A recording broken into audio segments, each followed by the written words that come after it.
Hi, welcome to After Hours. With me today is Roger Loubert.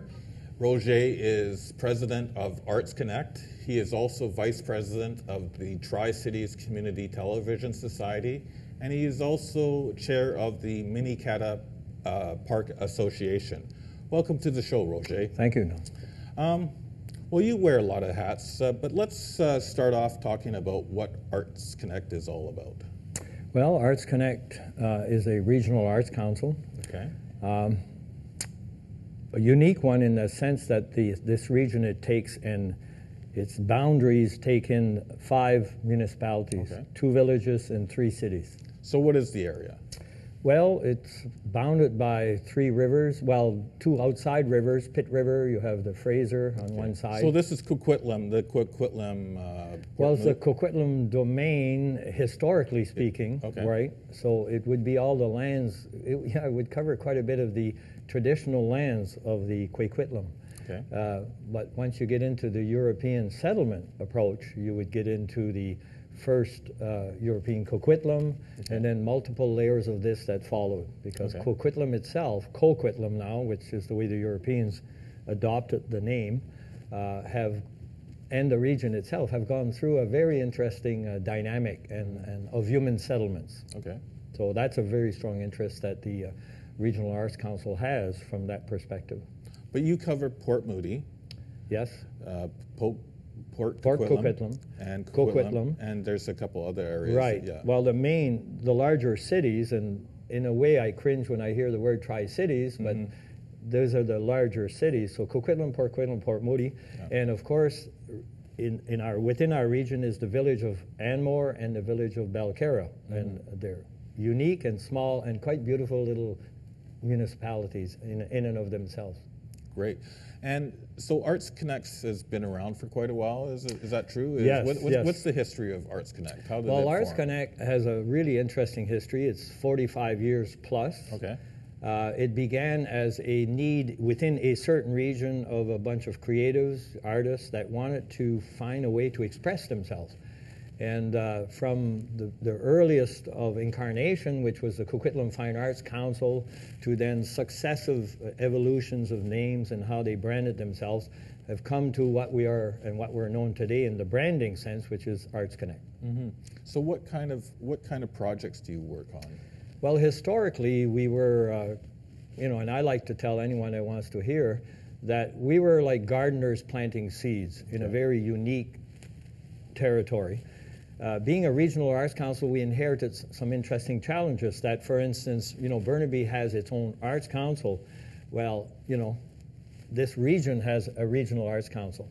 So the projects initially were efforts between artists that got together, right, and wanted a voice, wanted a way to express their creativity, and went through that process and wanted to reach out, which is, by the way, what I feel I'm doing today to the big city. So, it was all this kind of effort. Through time, though, as it went and moved around the region, and it did maneuver and moved around the region, so what it left behind in the Coquitlam sense was Place des Arts, which is quite well known at a regional level now, a beautiful art school, creative environment in the old historical quarters of Mayerville. Quite interestingly, came out of, again, where the artists come around and try to find expression. Then we moved to Port Moody and set up shop there for a while. And some of it, I'm not going to take credit for all of what happened in that region, but we've played a role in anything and everything that's had to do with art and culture in that region, sometimes small, sometimes large. So out of Port Moody emerged the City of the Arts, and that's how they call themselves.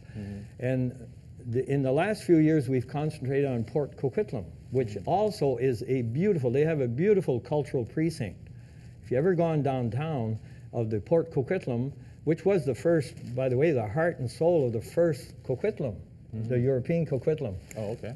Which mysteriously, 20 years after its incorporation, petitions Victoria to separate from itself And now you're getting a really, what an invitation, right, for an artistic mind to get at this and ask yourself, why? How does this come about? And what resulted was there was 7 coquitlums that got redefined as a result of this kind of transformation of settlement. We're talking about, human settlements.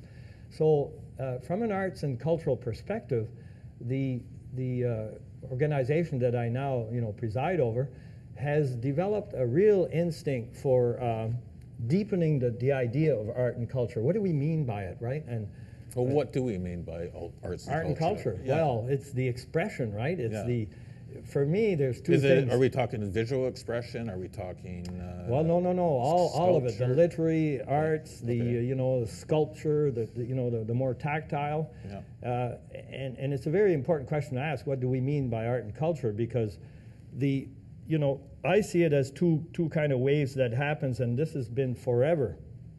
So the stories that people tell themselves is how art emerges, right? In a certain locale or in a certain place.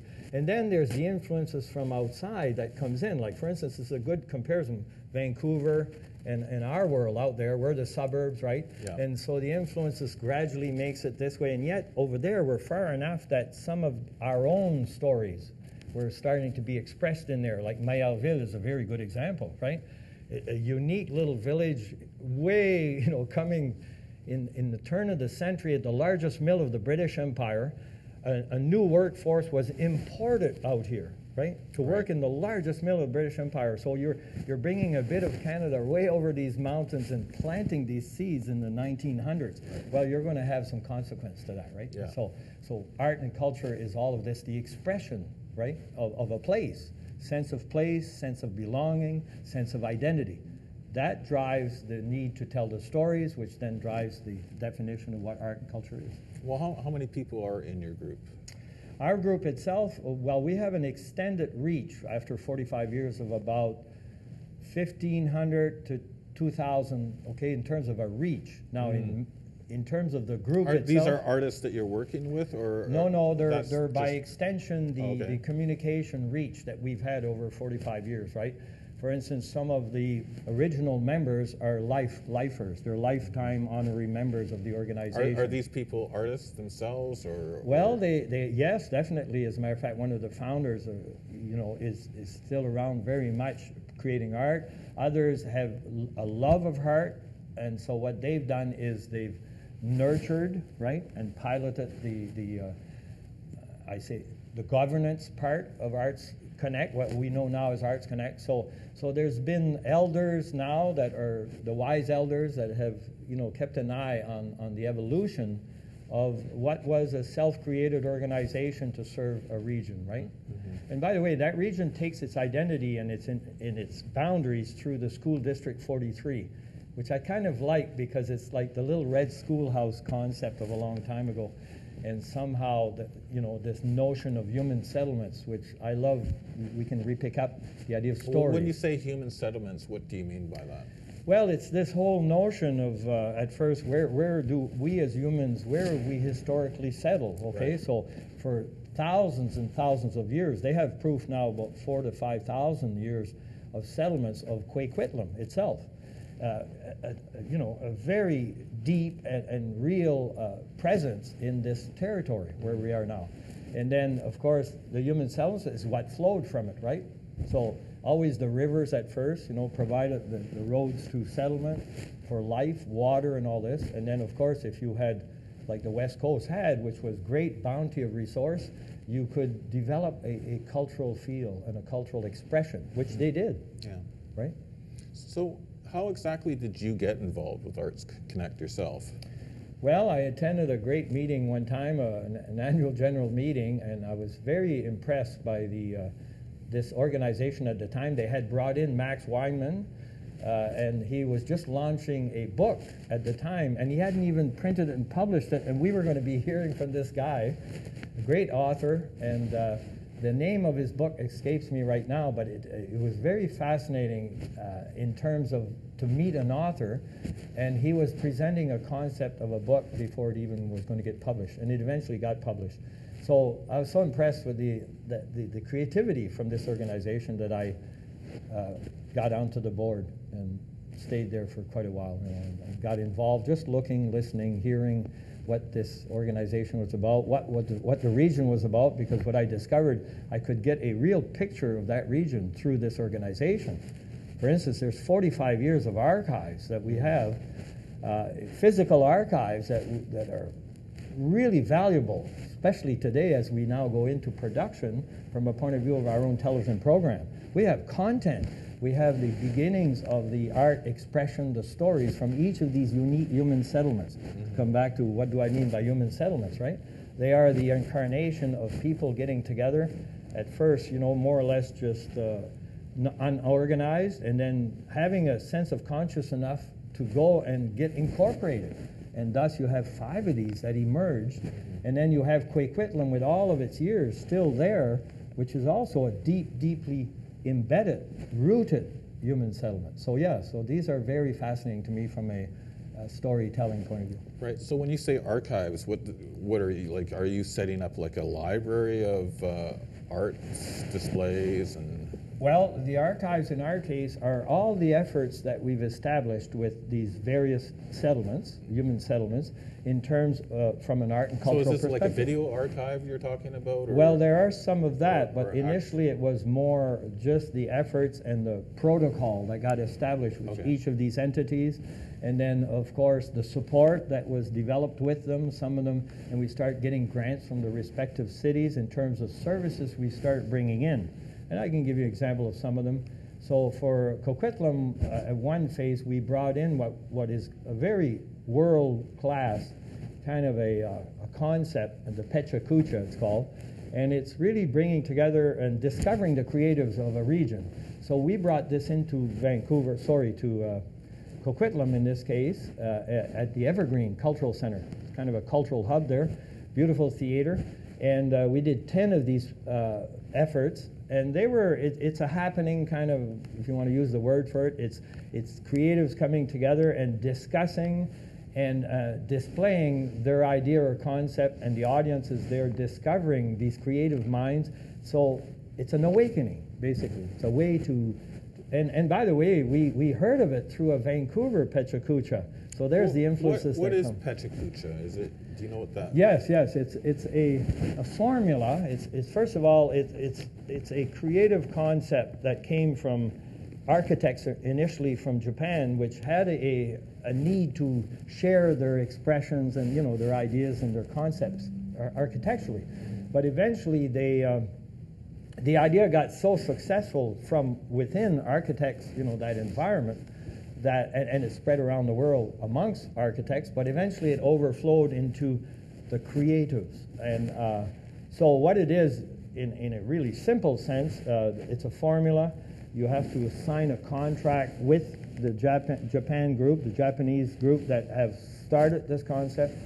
Right now there's 450 some cities around the world that are actually have engaged in contractually. No money is involved, but you basically, there are monies involved in the sense of for yourself to put it on, but in terms of with the originators of this concept, in terms of branding, you had to follow a certain formula. And that formula is pretty clear cut. It's the 20 by 20 rule, so 20 slides, 20 seconds. And in our case, the way we put it on, we contracted out, to a contractor that would orchestrate this evening. We did 10 of these. And the evenings unfolded this way. They would identify, we'd put out, advertise, and who has ideas, who has stories to share. She would collect all of these ideas and concepts, and then would make a decision, maybe choose about 12, decide which way they might come, because she would become aware of which stories, what would be a high point, low point, whatever. And really the beauty of this formula is that the audience comes to discover creatives and ideas and things they would have never thought about. And it's so short as a 20 by 20 that if you're bored to death on one that got speaking, you knew, well, this one will disappear in 2 seconds and the next one will appear.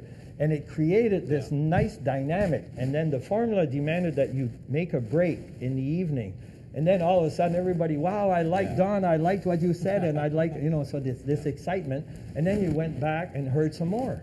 Beautiful formula. I highly recommend it to anybody. Any city out in British Columbia, it is a beautiful formula to discover the artist in everybody's mind, because it didn't just aim for artists. It aimed for anyone that had a creative, an imagination they wanted to share.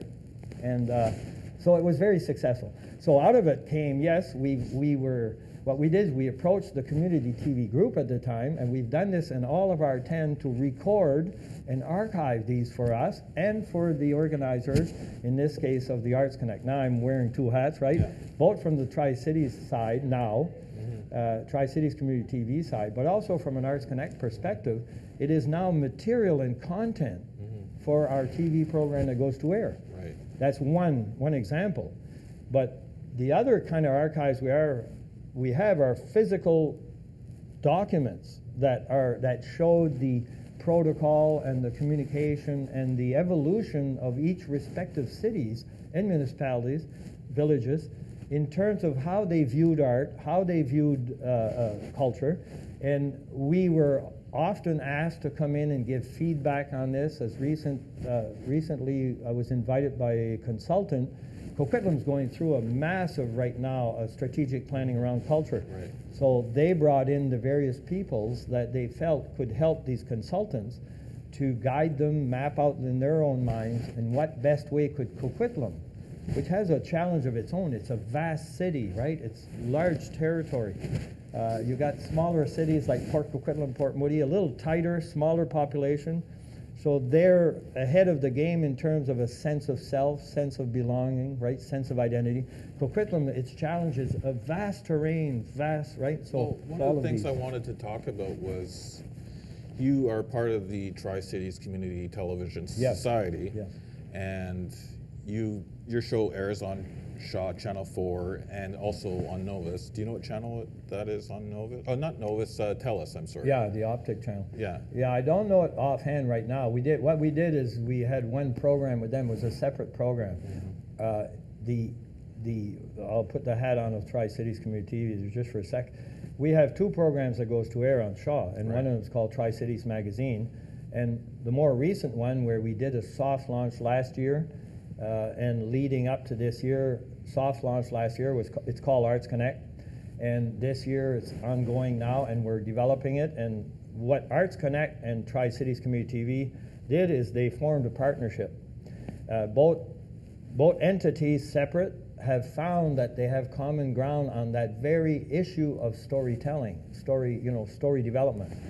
So coming back to what I was telling you about our archives, we felt now that we are no longer into the immediate service delivery of the various entities in our region now from an Arts Connect perspective. We've evolved to realize that now we can deepen the notion of art and culture, and the way to do it is through the communications medium. And in our case, the community television is the perfect medium, because I know it well. I used to do programming. I was in production years ago. And then all of a sudden... you were Rogers Van East.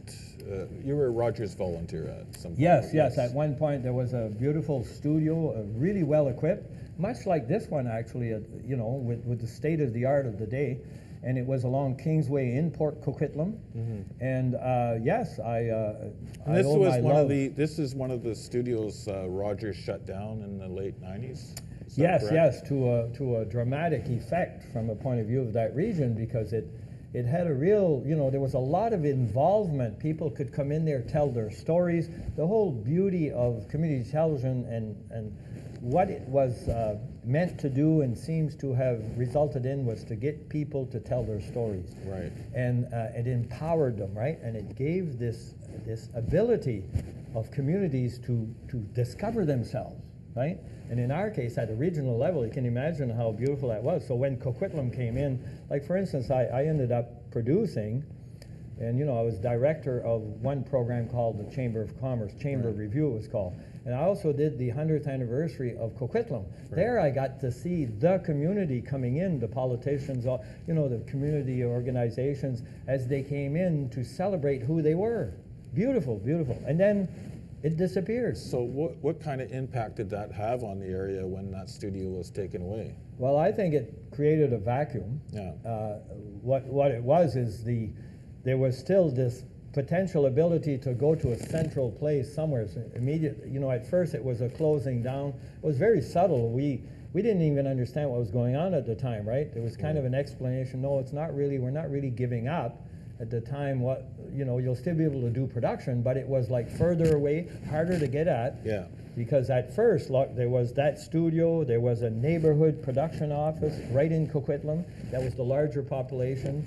So the design of community TV was brilliant, and it did ignite that kind of things we need as a community, right? To create the harmony and create this connection, the cohesiveness, right? Because that's what's missing. I mean, look at us today. I'll give you an example. When I left this morning, I was thinking about, here I am in the suburbs, and I'm going to the big city.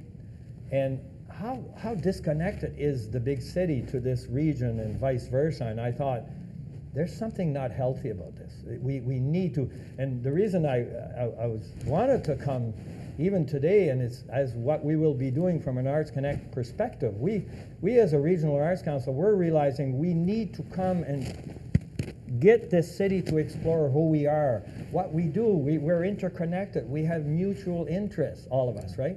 And so that's the larger community. And community TV, and this is why I'm here today, I can bring some of this thinking, some of this that comes from there. There's real innovation going on over there. Yeah, well, let's talk about what Tri-Cities Community Television Society is doing right now. Like you've just got a grant from TELUS to. Oh yeah. So are you building a studio? Is that the idea? Well, the big dream initially, even to the point that in our case, what we're doing is building incrementally a way to tell our stories, right, in our region. Mm-hmm. So the Tri-Cities Community TV has, through beautiful efforts of volunteers and a group that basically understood the importance. So for the last 6, probably 10 years for some, but the last 6 years, incrementally and gradually, some funding finally was coming from within our region. This is your real signal that it's and answering this is a lot of thanks to Jeff Scott, who's done some tremendous work out there. Jeff, yes, has done Mission Impossible. As a matter of fact, I can tell you how I got involved in Tri-Cities Community TV. I had been, as I mentioned a while ago, right, going to the Rogers studios, and then it disappears, and then I figured that's it. Okay, we'll never hear again about this. And then years later, I see this article in the newspaper, our local paper, and this young man's got a camera, and very well done, and he's basically saying, I'm calling for a public meeting, and I'm thinking, what is this guy? First of all, he looks so young, Jeff, to begin with. Perpetually young. Perpetually young. I discovered he's married and children, the whole bit, but at the time I'm looking at it and says, wow, what planet is this guy living on? Yeah. And what happened is I went to the meeting, and guess what? To my amazement, there was about 16 people around this first meeting, young, every age group, and sure enough, hungry to tell stories. And that told me, wow. So I then brought in my own past experiences, and by then I had learned the governance part of organizations. So I offered that energy there to help out from a governance-related sense and from a story development point of view. Jeff, of course, with his whole large background, right, technical producer, teacher at the time, right, the Columbia Academy, he brought in all of this understanding also of what community TV was. As a matter of fact, he's giving back to that because he went in the industry. Mm-hmm. He owes his whole industry experience with the love he got from community TV, right? Which is really what's a shame a bit that that's not there anymore, because that was the key. Even what's happening in this studio right now, which yourself and some of the volunteers are around this table and around this set. For me, it desperately is needed more and more now. As we accelerate everything around us, telling stories. And so in our case over there, yes, to get back to what you were asking, TELUS, it didn't come about very quickly, right? The way we're living it out there from a Tri-Cities Community Television point of view is the cities themselves First of all, the first one to really understand what we're doing was the Coquitlam Foundation. It's a foundation, and basically trying to grasp what we're doing, seeing the value of it and their own efforts, funded a segment of a program that was going to air, as long as for them, because it was a Coquitlam-based foundation, said, look, if you can do some art, now you'll see where Arts Connect comes into the picture a bit of great interest, is it said, if you can do a segment on arts about Coquitlam, we're prepared to give you some money. So they did, and then Jeff Scott and the Tri-Cities became a poster child for the Coquitlam Foundation. They were so happy about the results. Then what we did is incrementally, again, the Tri-Cities Community TV, all of a sudden Port Moody was nearing its 100th anniversary and said, hey, we got $10,000 here if you could cover all of our celebrations during the year. So snapped it up, right, and did a great job on that. And eventually the other cities, and you might know that in that region, one city looks at the other, and the way the region has survived in a way is through what was called the Simon Fraser formula. So as per population, if one city does something, the other city comes in and weighs in and says, okay, I'll give my share, my proportion. And for years, this city and this region has created an interesting synergy. And but then what I call the critical mass of each city started where they had to start focusing on their respective place. And that's where it's at now. So as we move forward from a community television point of view, all the cities there value tremendously the service that's being rendered by this community TV group, because they're seeing their stories, they're seeing their voices, they're seeing the mirror of themselves. And that's what community TV was all about, right? You're not going to find that in the mainstream media, right? Because it flies over the whole region, right? The mainland, let alone each city. So it's a focus on cities and what it means, sense of place, sense of belonging, sense of identity. This is the essence of what community TV is about, and Tri-Cities Community TV. And in our case, guess what? That's why we start seeing the parallels. Arts Connect, with its sense as a regional arts council, same kind of challenge. How do you get at the sense of place, sense of belonging, right, of a region? In our case, in terms of projects, we've identified very clearly. Roger, yep. We're running out of time. I thought I was going to have a whole bunch of stuff to ask you questions about, but we're running out of time. So quickly, just if people want to contact you, how can they get in touch with you? Well, definitely through our websites, and the respective websites that I represent. So I can show that. Yeah, minnecato.ca, yep. And then the other one, the Tri-Cities Community TV.org.com, and of course, artsconnect.tv. Okay. And because we have now taken on this whole production approach to our role in this region.